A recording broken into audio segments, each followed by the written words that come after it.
Hello and a very warm welcome to Sarat Chandra IAS Academy, where your dreams are our mission. This is Yatharth here. In the last lecture, we discussed various different current affairs related to highways, Mission Prithvi, DRDO, superconductivity and Meissner's effect, and other things such as Paris 2015 COP and carbon offset markets. In this lecture, we'll continue to more news.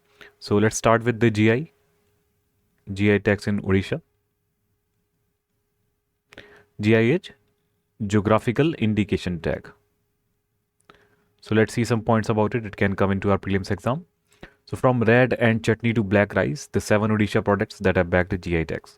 So 7 products from Odisha, ranking from the simple kai chutney made with the rare beaver ants to the embroidered cup danganda shawl, have bagged the coveted geographical indication tag, GI tag. Coveted means which is seeked after.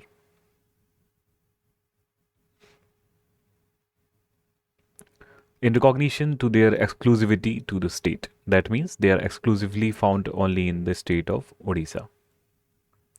Geographical indications of goods refer to the place of origin of the product. Such tags are recorded as they convey an assurance of quality and distinctiveness, attributable only to the fact of its origin in a specific geographical locality, region or country.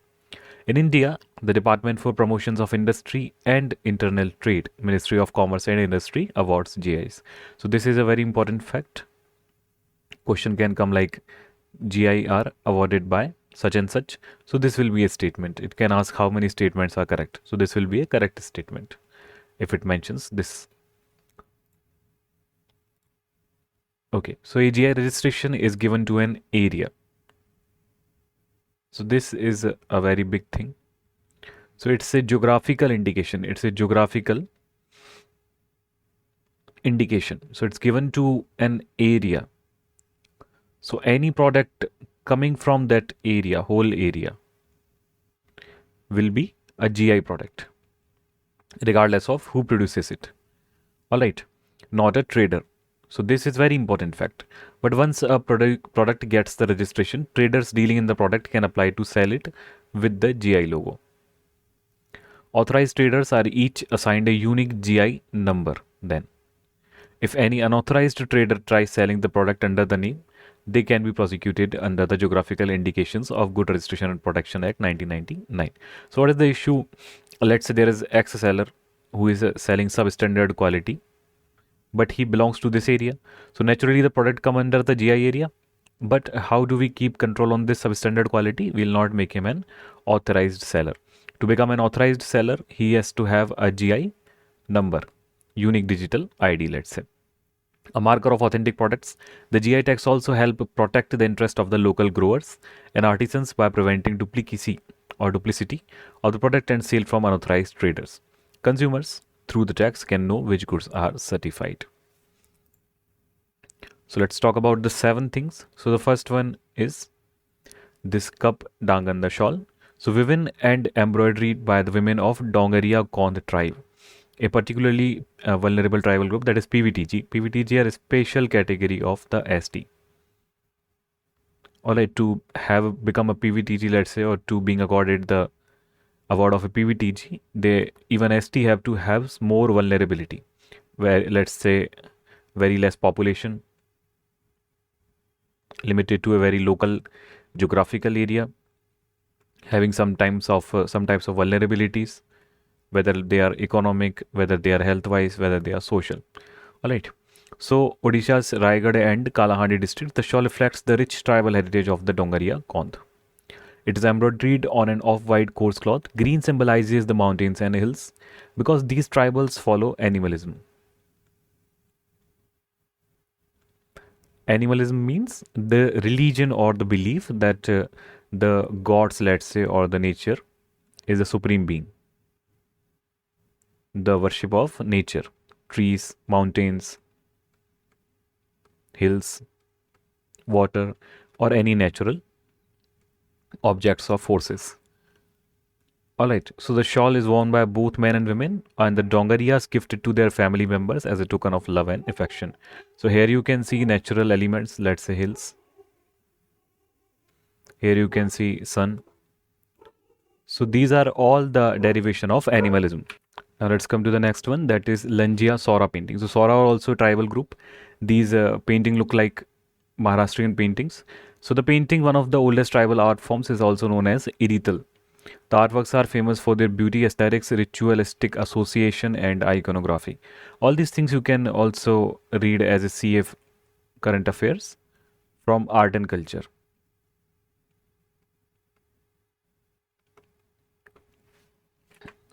So the art form belongs to the Langia Sora community, again a PVTG here, which largely resides in the Raigad district. These paintings are in form of exterior mural paintings on the mud walls of homes, while paintings figure over a crimson maroon background. It is believed that Langia Sora paint their walls with Irital artwork to show gratitude to their deities and forefathers, and also for the well-being of the community, reflecting the love and affection of primitive tribes for nature. They feature subjects like tribal humans, trees, animal, birds, sun, and moon. So again, it depicts the animalism.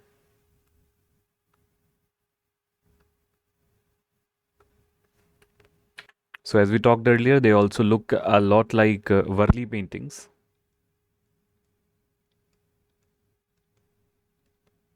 which are from Maharashtra. So there are definitely some similarities in the belief. One is the Koraput Kala Jeera rice. So the black colored rice variety, also known as the Prince of Rice, is famous for its aroma, taste, texture, and nutritional value. Tribal farmers of the Koraput region have preserved the rice variety for around 1,000 years. So it's traditional harvesting. So it is definitely worth saving. So as the rice grains resemble cumin seeds, it's also called the Kala Jeera rice. Simlipal Kai Sanctuary, there is also Simlipal National Park. So the chutney made from the red weaver ants, a traditional delicacy of tribals in Odisha's Mayurbhanj district. Mayurbhanj is very famous for iron reserves.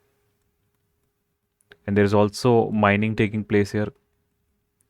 The ants are found in the forest of Mayurbhanj, including in the Simlipal forest, Asia's second largest biosphere. Rich in medicinal and nutritional value, the chutney is believed to be good source of nutrients like protein, calcium, zinc, vitamin B12, iron, magnesium, potassium, etc.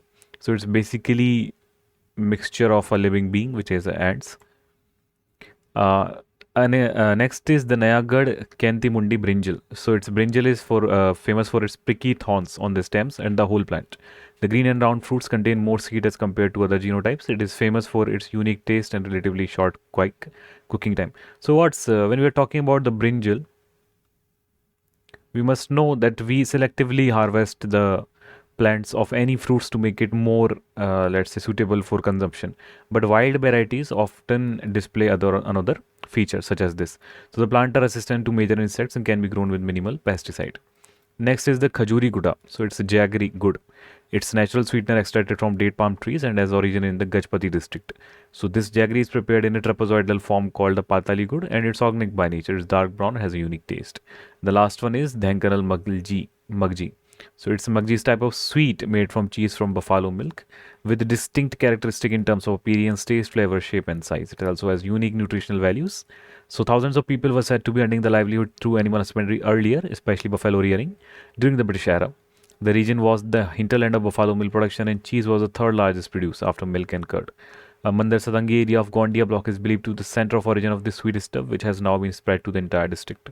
So there are many sweets made from the fresh milk of a buffalo or a cow, and especially from the first lactational milk. So there are many sweets that are made from this. All right. Let's move to the next one. That is the logic behind momentum investing. So the term itself is very interesting for us. That what is this momentum investing? So traditionally, experts have advised investors to buy assets when they are selling at low prices, such as during the time of financial crisis. So there are two types of market: the bull market and the bear market. So they depict the rise and fall of stock prices, etc. So oftentimes when you buy something when the prices are low due to financial crisis, they often recover well after the crisis and the price gain is there. Now you can sell your stocks or investments and gain this difference money. Alright, so this is the general advice. However, momentum investing is in stark contrast to this traditional logic. So momentum investing refers to a style of investment where investor purchase assets such as stocks or bonds that are consistently rising in price while selling assets whose prices are falling. Momentum investors buy assets with rising prices in the hope that the upward price momentum of these assets would continue. All right. So this is basically against the logic at whatever is in momentum may or may not continue. It can fall from any certain point. So it depends upon the market forces entirely, but this is just a term that depicts what's happening in the market. All right. So momentum investing is based on the philosophy that there can be discernible trends in assets prices, and these trends tend to persist over time. The persistence of such trends give investors an opportunity to recognize and participate in them early enough to make significant profits from their investment. Alright, so you can make the same difference when something is rising again. So if you, let's say, invest here, then definitely with this momentum you will gain some price. So what's the challenge here is to recognize that it's gonna rise from here. Alright, let's move to the next one. That is, could sisal leaves make sanitary napkins more sustainable in India? So this, we can see it's a xerophytic plant. So xerophytic plants are basically those which grow in the arid regions. And one famous characteristic of these plants is the succulent stems. Let's say if you cut this plant from here or the aloe vera plant, you will find a jelly-like stem from inside, like this, or jelly-like leaf from inside, actually, like this. So these have absorption properties. Alright, so these can be used in the medicinal, let's say, sanitary pad making or diaper making. Let's talk about this. So the ancient Aztec and Mayan civilizations were perhaps the first to begin making paper out of sisal leaves. Since then, so these Aztec and the Mayan civilizations, they are not very ancient actually. They just existed before Spain and Portugal took over the southern American continent. So they were fairly recent actually. Since then, the stiff green sword-like leaves have been used to make twine, cloth, and carpets. The plant itself is also used to make mexil, a distilled alcoholic beverage. So now, when I move to make menstrual hygiene products more environmentally sustainable, scientists at Stanford University have reported a method to produce from sisal leaves a highly absorbent and retentive material. As a result, the researchers posed it in their Nature Communications Engineering paper. The material can potentially replace cotton, wood pulp, and chemical absorbents in sanitary napkins. So this will be a big, let's say, step in the sustainability, the green pads, let's say. All right, to no pollution, etc. So absorption capacity of material is higher than those found in commercial menstrual pads. The study's authors also claim their methods use no polluting or toxic chemicals, can be carried out locally at a small scale, and is environmentally sustainable. So that's all what we want. All right, so this we don't need to see. But it's basically that it's led by an engineer, bioengineer, Manu Prakash, who belongs to India, and they are basically working that how can we produce this in India, how can we do this in India. All right, let's move to the next news, which is a direct tax collection cross 80% of 23-24 financial year target.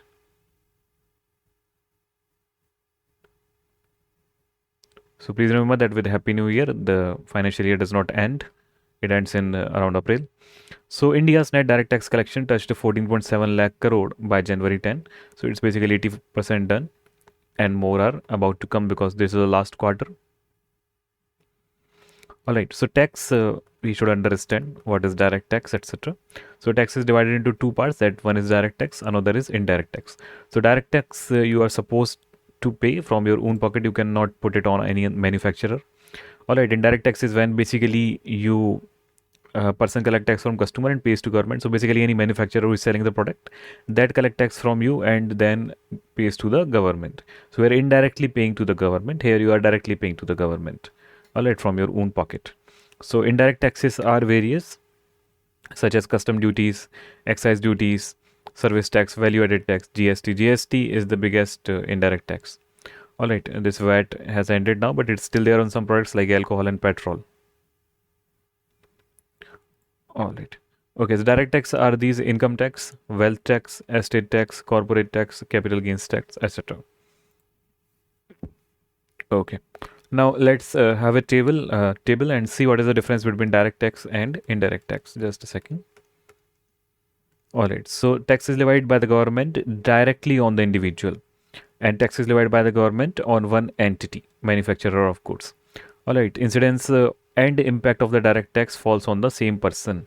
Here incidence and impact on different person. Incidence on the manufacturer, impact on the customer, such as income tax, corporation tax, etc., VAT, GST, etc., etc. And they are progressive in nature, they are regressive in nature, indirect tax. All right, just a second. Okay, both societal and economic, social, the objective. All right. So social objective of direct tax is the distribution of income. A person earning more should contribute more in the provision of public service by paying more tax. And the indirect tax is only economical. Economical. When an indirect tax is levied on a person, both rich and poor must pay the same rate. So even if let's say Shah Rukh Khan is purchasing 5 rupees chips, he will pay the same tax as you will. All right, but Shah Rukh Khan has to pay more income tax because he earns more, possibly. So impact is not all inflationary, but their impact is inflationary because as the prices rise, tax rise. As the tax rises, the prices rise. When the prices rise, there is inflation. So we cannot, let's say, add up this tax very, very much. If there is a tax on car, high tax on car, then the pricing of the car will increase a lot. That is also why some manufacturers are not making cars in India even now. One of them is Tesla, let's say. So a 142-kilometer drive Atal Setu will reduce Mumbai Navi Mumbai commute to 20 minutes. So let's talk about this very quickly. This is the Atal Setu, which has been, just a second. All right, you can see the map here, Navi Mumbai and Mumbai, Old Mumbai, Navi Mumbai here, and it will take only 20 minutes to come this way. So equipped with cutting edge, we need to see what is the issue with this. All right, everybody is praising this. We need to see what is the issue with this. So Japanese technology is the Mumbai Trans Harbour Link MTHL, also known as the Atal Bihari Vajpayee Savory Navaja Seva Setu, promises to cut short the arduous. Arduous means very difficult. Please take care of such words. A 2 hours long journey between Mumbai and Navi Mumbai to a mere 20 minutes ride. Sustainable development, however, remains a key plank. The act of reducing travel time and therefore cutting fuel consumption is alone the major tactical move aimed at preserving the environment here. So, however, people residing on the coast feel otherwise. As per them, the traditional fishing communities will have to pay a heavy price for all development projects being carried out in the fishing zones without their consent. Alright, so first you need to see is consent necessary, yes or no? Is consent ethical or not, yes or no? And what are the stakeholders here? So the entire Atal Setu project has been built on hundreds of concrete pillars constructed in intertidal fishing zones. Moreover, the cumulative impacts of these coastal projects has not been considered yet. So the depositions of sediment in their zones has wreaked havoc on the economy of these areas, leading to hundreds of hectares of rich fishing zones being transformed into thick mangrove cover. Alright, so let's say this was a tidal zone. This was a tidal zone E, and this was the tidal zone B. Alright, so what happens in the intertidal zone? There is a lot of fishes, and this is good for fishing. Now, if you deposit one pillar here, and it needs a lot of foundation and sedimentation, because it's in the sea, so it destroys the ecology of this area completely. What happens? This area becomes shallow, and because it becomes shallow, there is a lot of mangrove formation here. Now because of mangrove formation, alright, this area's ecology is completely destroyed. Okay, so which impacts biodiversity as well as thousands of traditional fishers, adding the local traditional fishers possess exclusive right to the fishing zones as per Maharashtra Revenue Land Code 1966 under Article 20. So this is a conflict here. So does this conflict, let's say, go further in the Supreme Court maybe? Can anything be done to it? And what's the issue here? You can just make your own notes based upon this. Alright, let's see the next one. Iran seizes oil tankers off Oman in dispute with US. Alright, so let's just figure out the mapping here. So this is Iran. Alright. Now you must take care that Iran has a sea boundary here, Caspian Sea. It's not an open sea, but still it has a water boundary here and the second water boundary here to the Persian Gulf. Then it has boundaries with Iraq also directly. Alright, and then Iran has a big influence on the Saudi Arabia, Oman and Yemen. Please remember which side is Oman, which side is Yemen. You can just remember yo. Alright, so Yemen, Oman. So Oman side is Gulf of Oman and the Persian Gulf, and here it's UAE. Alright, this small strait is known as the Strait of Hormuz. Alright, we move towards here. This is known as the Gulf of Aden or Gulf of Aden. You can use any. This is the Red Sea. This is the Suez Canal, not depicted here completely. This is the Suez Canal. This area we have talked a lot about: Lebanon, Israel, Sinai Peninsula, Egypt, and this is the Africa, Somalia, Eritrea, etc. All right, this is Syria. Now Jordan.